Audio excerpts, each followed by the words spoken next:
Additionally, in your interview, you mention your position with regard to the Orthodox Christians being believers and not kuffar.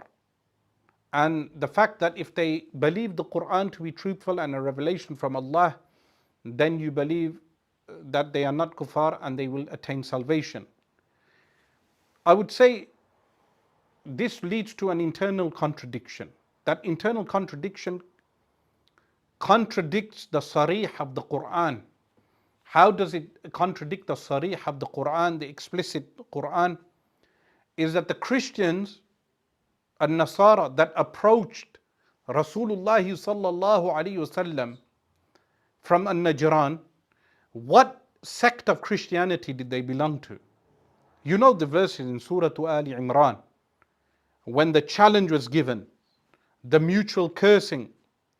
Those Christians were Eastern Orthodox Christians. They were Christians that resided in Arabia. They had their allegiance to the Christians in the East that were based in Jerusalem. What Christians were they that Sayyidina Umar radiallahu anh conquered in Jerusalem? I want Sheikh Imran Hussein to utilize his magnificent mind, and as he claims, because from his interview it seems that you deem all the other ulama thinkers as inferior to you. And I want his listeners, his followers to know that the Eastern Orthodox, they were ruling Jerusalem in the time of Sayyidina Umar radiallahu anh. In fact, the Eastern Orthodox were ruling Damascus. Of course, there is something else to be said with regard to the split of the churches that occurred before the Crusades. So the split between the Catholic Church based in Rome and the Eastern Orthodox Church based in modern day Turkey, in Constantinople, that was a split that occurred later. There is much to be extracted from that, a lot to be understood from the implications of that. But Sayyidina Umar radiallahu anh, he conquered Eastern Orthodox Christians. The common sense question is, why did Sayyidina Umar radiallahu anh deal with those Eastern Orthodox Christians as kuffar, as non-believers, as Ahlul Kitab, Ahlul Dhimma? They were treated as Ahlul Dhimma. There is one point I would want to say. That is, the fuqaha, they do mention in their books that the term kafir, if it comes as an offensive term for the Ahlul Dhimma, then you do not utilize the term in the sense that you criticize them for being kuffar, you refer to them as Ahlul Dhimma. Perhaps that confusion entered your mind and you could not make the distinction. Perhaps you want to say that the Ahlul Dhimma, we should not refer to them as kuffar because they find the term offensive. We should refer to them as Ahlul Dhimma and Ahlul Kitab. Perhaps you meant that. But when Sayyidina Umar radiallahu anh, he conquered Jerusalem, he imposed the jizya upon them. And the jizya is only placed on non-Muslims. He gave them their rights. Their churches were left intact. But there were certain impositions placed upon him, upon the Christians, which are known as the Shurut Umariyah, the conditions of Sayyidina Umar radiallahu anh. I want you to consider also that when Khalid bin al-Walid radiallahu anh, he conquered Damascus, Abu Ubaidah bin al-Jarrah radiallahu anh, another great warrior of Islam, they entered Damascus. Half of the Sahaba entered from the eastern direction and others entered from the western direction. When they entered the city of Damascus, they entered a church. Half of that church was conquered by force, the other half was conquered without force. That church became known as Al-Jami' al-Umawi, the Grand Umayyad Masjid. Later it became known as Al-Jami' al-Umawi. But half of the church became a masjid. All the Sahaba agreed to make half the church into a masjid because the church was conquered by force. But where the Christians agreed, that half was left as a church. So the Sahaba alayhim ridwan, they converted half of the Grand Umayyad Masjid. That was a church before, and prior to being a church, it was the temple of Saturn in the time of the Romans, prior to the Romans adopting Christianity. So those were Eastern Orthodox Christians. That is how the Sahaba alayhim ridwan conquered two cities, not only two, there was Alexandria. Three of the main Christian Eastern Orthodox cities were conquered in the time of the Sahaba alayhim ridwan. How can you deny this historical fact? And it will bring me later to a Sultan Muhammad al-Fatih who you criticized. But Sayyidina Umar radiallahu an, he imposed the Shurut Umariyah in Jerusalem, and then half the Grand Umayyad Masjid was made into a church. The other half into a masjid, the other half was left as a church. Later the Banu Umayyah purchased the church and they converted the entire building into a masjid, which is the Grand Umayyad Masjid, which has been ruled by Muslims for 1400 years. You are a supporter of Bashar al-Assad. Bashar al-Assad is the current president of Syria in Damascus. Why do you not then demand Bashar al-Assad to turn the Grand Umayyad Masjid into a church? Even Bashar al-Assad will not accept that. Why?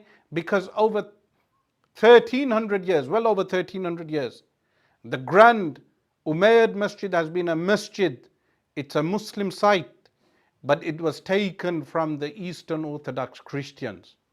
Similarly in Alexandria, similarly in Jerusalem. But because Jerusalem was conquered through peace, the Muslims did not forcefully convert the churches into masajid. So, what you mentioned with regard to the Orthodox Christians, the question to you is, how did Rasulullah sallallahu alaihi wasallam deal with the Eastern Orthodox Christians in his lifetime? When Rasulullah sallallahu alaihi wasallam addressed the Eastern Orthodox Christians and debated the Christians of Najran. Similarly, Sayyidina Umar radiallahu an, how he dealt with the Christians in Jerusalem, Eastern Orthodox Christians. Similarly, Sayyidina Khalid bin al-Walid and Abu Ubaidah bin al-Jarrah in Damascus.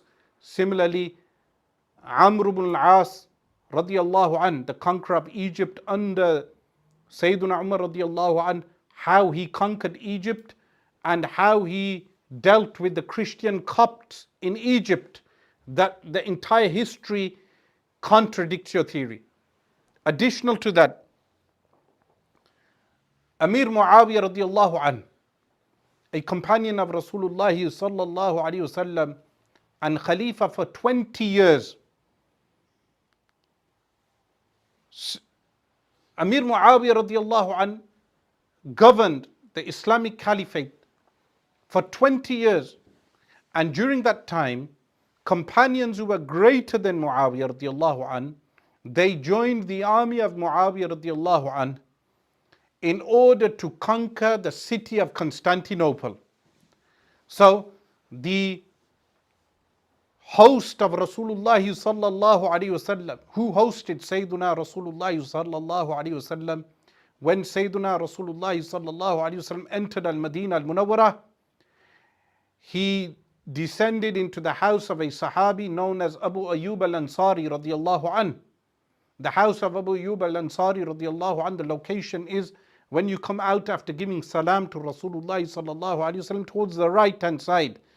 The Uthmaniyun, the Ottomans that you criticized, the Uthmaniyun, Allah have mercy on them, rahimahumullah, they would place a masjid or a library on every historical site. So where Al-Imam al-Bukhari rahimahullah ta'ala, where he resided when he was in Al-Madinah al-Munawwarah, Al-Imam al-Bukhari, where he resided, they built a masjid. That masjid is still there. It's known as Masjid al-Imam al-Bukhari. When he was 18 years old, he wrote At-Tarikh al-Kabir under the moonlight in Ar-Rawdatu Sharifah, under the moonlight of Al-Madinah al-Munawwarah at the age of 18. They preserved that site.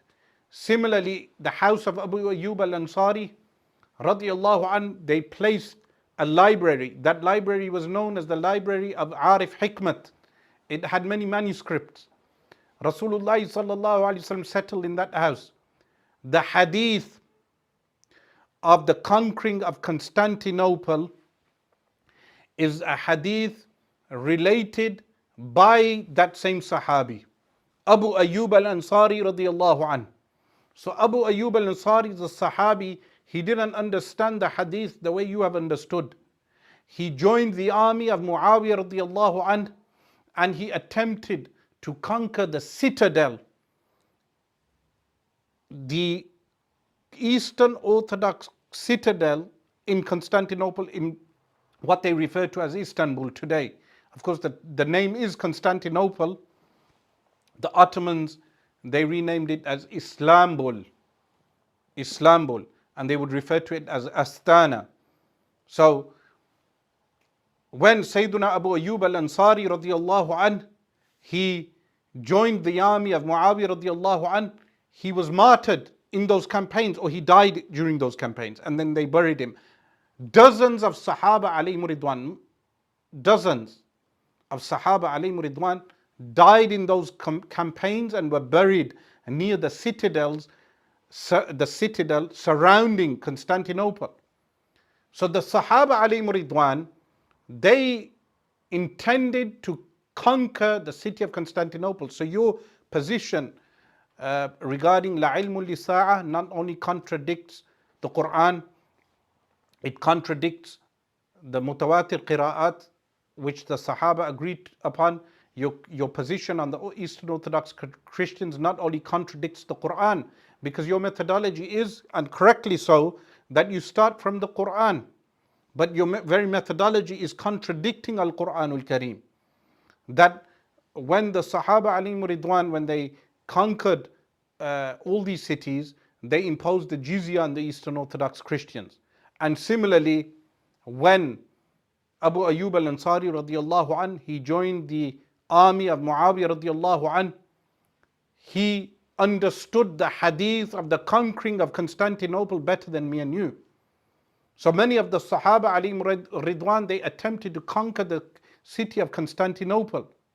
But Allah subhanahu wa ta'ala had not written that down except for a Sultan Muhammad al-Fatih rahimahullah ta'ala, whom you curse and disparage, even though he was around in the time of the likes of Al-Imam Ibn Hajar al-Asqalani rahimahullah ta'ala, one of the greatest scholars of ilm post as-Salafus Salihun, in the time of Al-Imam Badruddin al-Aini rahimahullah ta'ala, in the time of the likes of Al-Imam al-Qastalani rahimahullah ta'ala. And then after his time you have great ulama like Jalaluddin al-Suyuti, Shaykh al-Islam Zakaria al-Ansari, Al-Imam Abdul Wahhab al-Sha'rani.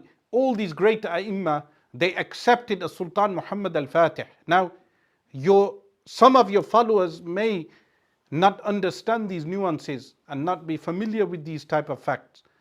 But in reality, you are misinforming them with regard to a Sultan Muhammad al-Fatih rahimahullah ta'ala, as well as the history surrounding his conquering of the city of Constantinople. I would want to move on to